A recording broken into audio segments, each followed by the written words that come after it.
This is Unleashing Potential with Megan, and I'm Megan Rovnak from Unleash Coaching. And as always, I hope you're having a magnificent day. We're going to go ahead and jump in with Be Obsessed or Be Average by Grant Cardone. We're in chapter 11 now. We've been talking about the importance of knowing and committing to your purpose and your goals, building and developing your mindset and your community, and of course, taking massive action.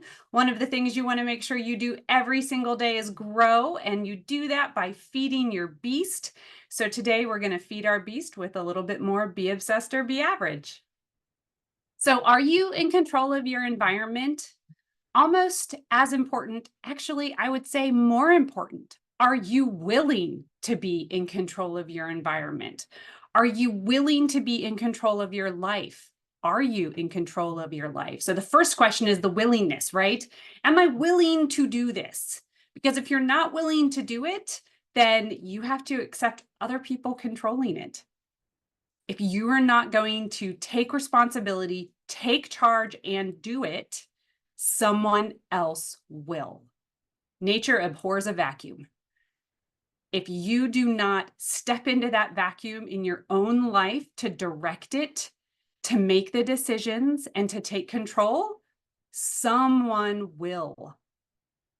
The absence of a decision is a decision. When somebody says to you, do you want to go to New York City? And you're like, I don't know. That's a decision to not go.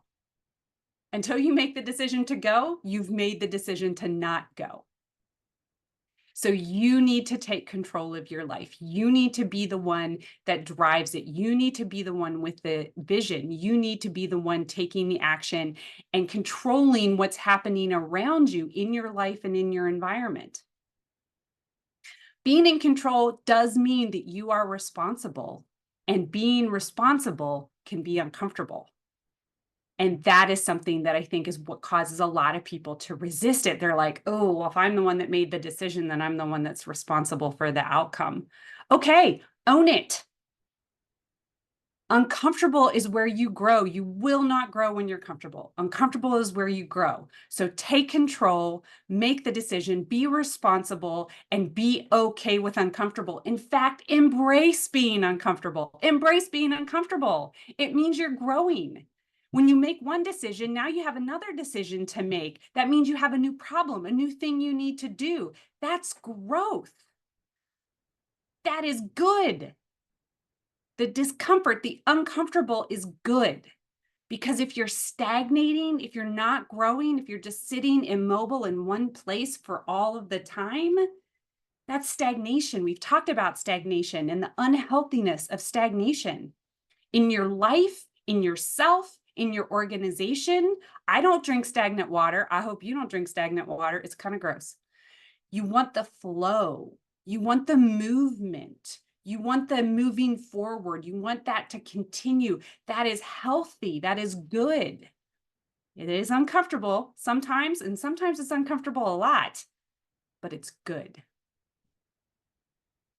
So one of the things when I'm thinking about the people that I've worked with over the years, one of the lessons that I've learned, one of the things that is a red flag to me so that you can look for this in your environment, is people that resist transparency.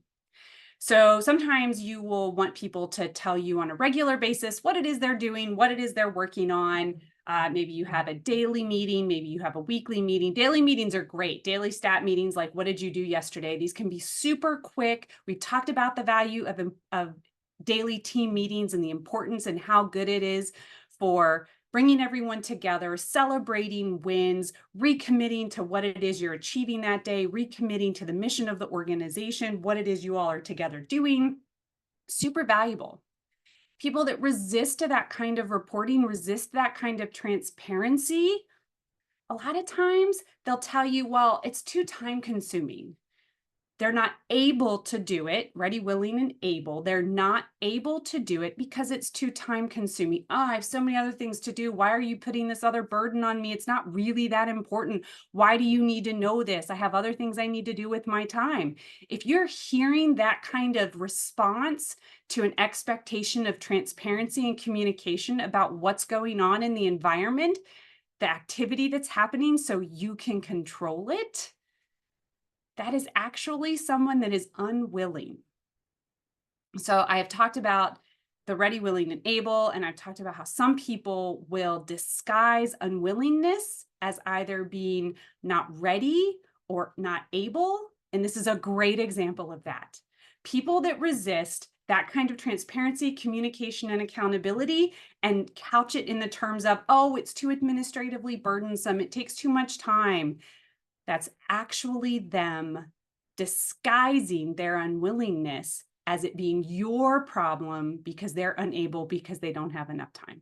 So it's just one of the things I wanted to share with you today. It's a little red flag that you can key into whenever you are looking at the culture that you want in your environment, the control that you want to exert to develop, build, grow that culture, nurture that culture that you want in your environment. If you want the kind of culture where there's communication and transparency and accountability, then somebody that is resistant to that has counter intent to the culture you want, has counter intent to perhaps the culture you've already created, and they're going to bring everybody else down around them. So keep that in mind, keep an eye out for that. And remember that control, wanting control, having control is not a bad thing. That is not a bad word.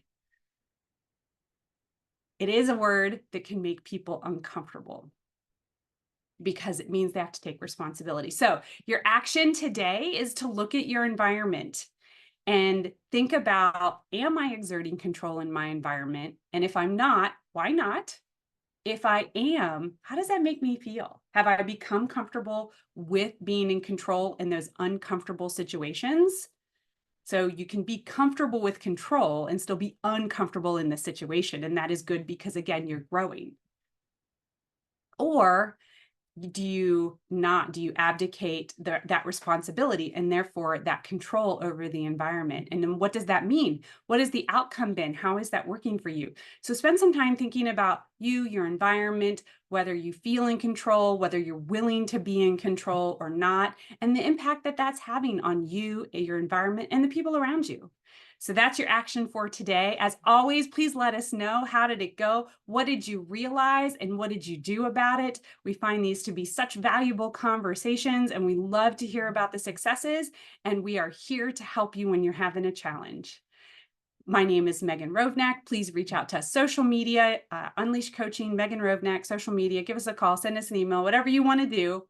And as always, I hope you have the most magnificent day.